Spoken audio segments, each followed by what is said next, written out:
बिस्मिल्लाहिर्रहमानिर्रहीम। अस्सलाम वालेकुम दोस्तों।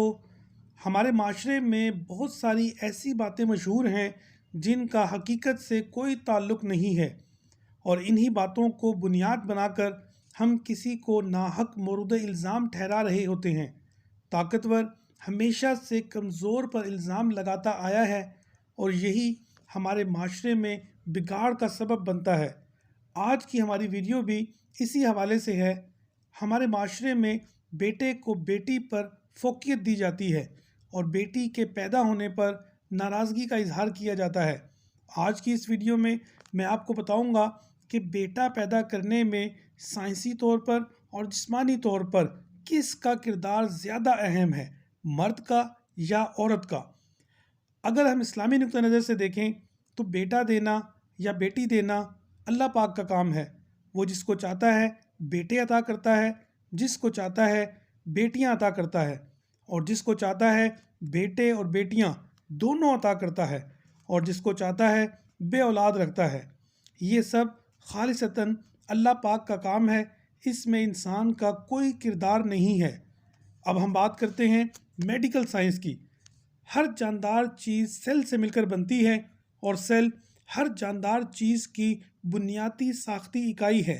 सेल के अंदर धागानुमा साख्तें होती हैं जिन्हें क्रोमोसोम्स कहा जाता है। इंसानी सेल में 46 क्रोमोसोम्स होते हैं जो जोड़ों की शक्ल में होते हैं। इस तरह हर सेल में 23 क्रोमोसोम्स के जोड़े होते हैं, जिनमें से 22 जोड़े मर्दों और औरतों में बिल्कुल एक जैसे होते हैं और 23वां जोड़ा मर्दों और औरतों में मुख्तलिफ होता है, जो सेक्स क्रोमोसोम्स कहलाता है। सेक्स क्रोमोसोम्स दो तरह के होते हैं, एक्स क्रोमोसोम्स और वाई क्रोमोसोम्स। मर्दों में एक्स क्रोमोसोम्स और वाई क्रोमोसोम्स दोनों पाए जाते हैं, जबकि औरतों में सिर्फ एक्स क्रोमोसोम्स पाए जाते हैं। मर्दों के रिप्रोडक्टिव सेल्स को स्पर्म कहा जाता है, जबकि औरतों के रिप्रोडक्टिव सेल्स को एग्स कहा जाता है। रिप्रोडक्टिव सेल्स नॉर्मल सेल्स से मुख्तलिफ होते हैं। नॉर्मल सेल्स में 46 क्रोमोसोम्स होते हैं, जबकि रिप्रोडक्टिव सेल्स में 23 क्रोमोसोम्स होते हैं। जब रिप्रोडक्शन का अमल शुरू होता है तो तकरीबन 1 टीस्पून सीमन में 300 मिलियन स्पर्म रिलीज़ होते हैं, जिनमें से 1 लाख से भी कम सर्विक्स तक पहुंचते हैं, जो कि तकरीबन 6 इंच तक का सफ़र है, और उनमें से तकरीबन 200 सिर्फ एग तक पहुंच पाते हैं, और इन 200 में से सिर्फ एक एग को जाकर फर्टिलाइज़ करता है। ज़रा सोचें कि तकरीबन 300 मिलियन यानी 30 करोड़ स्पर्म में से सिर्फ एक ने एग को फर्टिलाइज़ करना है, तो उस स्पर्म को कितना सुपरफिट होना होगा। यकीनन ये सिर्फ अल्लाह पाक का ही काम है, इंसान के बस की बात नहीं।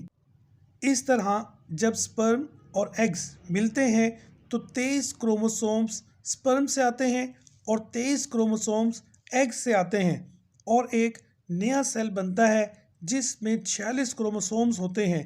इसे ज़ाइगोट कहते हैं, और फिर इससे बेबी बनता है।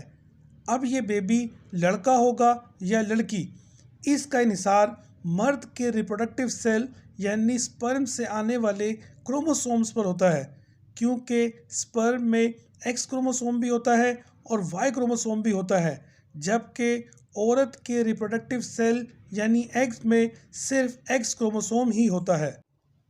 अब अगर स्पर्म से एक्स क्रोमोसोम आए और एग के एक्स क्रोमोसोम से मिले तो एक्स एक्स क्रोमोसोम बनेगा और बेबी लड़की होगी।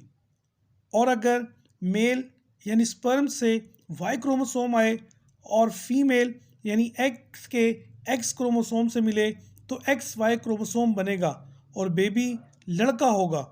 यानी लड़का उस वक्त पैदा होगा जब मर्द के स्पर्म से वाई क्रोमोसोम आएगा। फीमेल ने तो हर सूरत में एक्स क्रोमोसोम ही देना है, क्योंकि उसके पास वाई क्रोमोसोम है ही नहीं। लिहाजा साबित हो गया कि लड़का पैदा करने में साइंसी तौर पर औरत का कोई किरदार नहीं, और बदकिस्मती से हमारे माशरे में लड़की पैदा होने पर औरत को कसूरवार ठहराया जाता है और तरह तरह के ताने दिए जाते हैं, और यहाँ तक कि बेटे की ख्वाहिश में मर्द की दूसरी शादी भी करवाई जाती है, जबकि बेटा पैदा करने में साइंसी तौर पर औरत का कोई किरदार नहीं है। अल्लाह पाक हमें इस जहालत से बचने की तौफीक अता फरमाए। आमीन।